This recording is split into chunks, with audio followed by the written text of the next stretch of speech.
வணக்கம். இந்த படத்தை நாங்கள் எங்கெங்கயோ ஸ்கிரீன் பண்ணியிருக்கோம். ஆனால் ரொம்ப டென்ஷனாக இருந்தது இந்த ஷோக்கு தான். ஏன்னா அந்த படத்தினுடைய தமிழ் மக்கள் எப்படி பார்ப்பாங்கிற ரியாக்ஷன் கிடைக்கக்கூடிய ஷோ இது. தெரிஞ்சு நம்ம கவிதா மேடம் பல படங்கள் என் படம் பார்த்துருக்காங்க. இந்த தான் முதல்ல ஹிட் சார் அப்படின்னாங்க.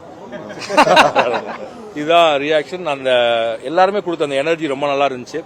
இந்த படம் எல்லாத்தையும் சந்தோஷப்படுத்தும் நான் நினைச்சேன். அதே சந்தோஷத்தை எல்லாரும் முகத்தையும் பார்க்க ரொம்ப சந்தோஷமா இருந்துச்சு. நன்றி. ஆமா, இல்ல இந்த படத்துல 2-3 பேர் அழுதாங்க. என்னன்னா அந்த சிரிச்சு அழுதுட்டே நாங்க குழந்தை ரொம்ப சுத்தனம் பண்ணா ஹைப்பர்னு சொல்லுவாங்க. அந்த குழந்தை எடுத்து ஹாஸ்பிட்டல் போய் செக் பண்ணி அதெல்லாம் பண்ணுவாங்க.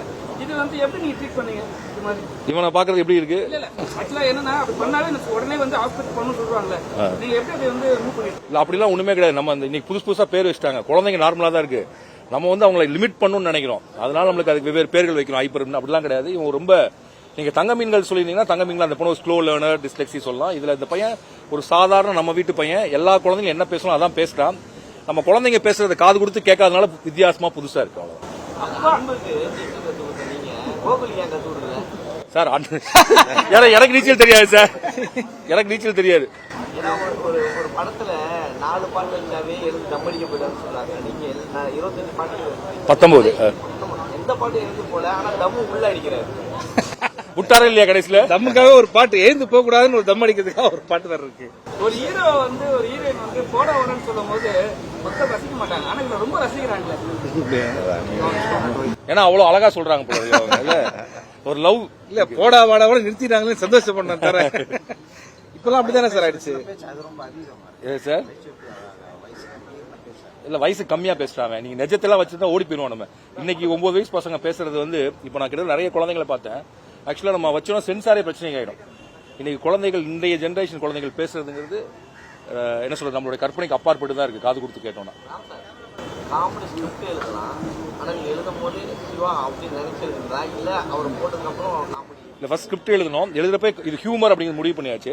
இப்ப சிவா நடிக்கிறாருன்னா அவருக்கு ஒரு எக்ஸ்ட்ரானரி ஒரு டேலண்ட் இருக்குல்ல. எப்ப ஜோக் அடிக்கிறாரு எப்ப சீரியஸா பேசுறான்னு தெரியவே தெரியாது. இப்போ கூட ஒரு மைண்ட்ல இவர் முகத்துல மட்டும் உள்ளுக்குள்ள என்ன யோசிக்கான்னு தெரிய முடியாது. ஈஸியா ஏமாத்திடுவார். இல்ல சார் ரொம்ப நல்லா இருந்தது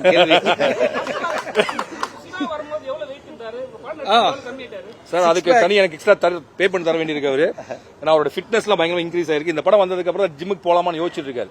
இல்ல சார், நான் இப்ப இனிமே நடிக்க போற ராம் சார் நடிக்கிற எல்லா ஹீரோஸ்க்கு என்ன சொல்றேன்னா, நீங்க இதெல்லாம் கோர்ஸ் போய் ஜிம் ட்ரைனர்லாம் வச்சு ஒல்லியானும் ஃபிட் ஆனும் அவசியமே இல்ல. ஒரு 90 டேஸ் இவர்கிட்ட கொடுங்க, உங்களை ஃபுல் டிரான்ஸ்ஃபர்மேஷன்ல அனுப்பிச்சிருவாரு ராம் சார். அந்த இல்ல சிவா சார் சொல்லிடுறேன். ஏன் இந்த படத்துல எனக்கு சிவா சார் நடிப்பு ரொம்ப பிடிக்கும். ஜோக்ஸ் அப்பார்ட் ரொம்ப யதார்த்தமா கேமரா முன்னாடி இருக்கோங்கிற பிரச்சனை இல்லாம நடிக்கக்கூடிய ஒரு நடிகர். இந்த இதுல ஒரு வளர்ந்த குழந்தையா நடிக்கணும்.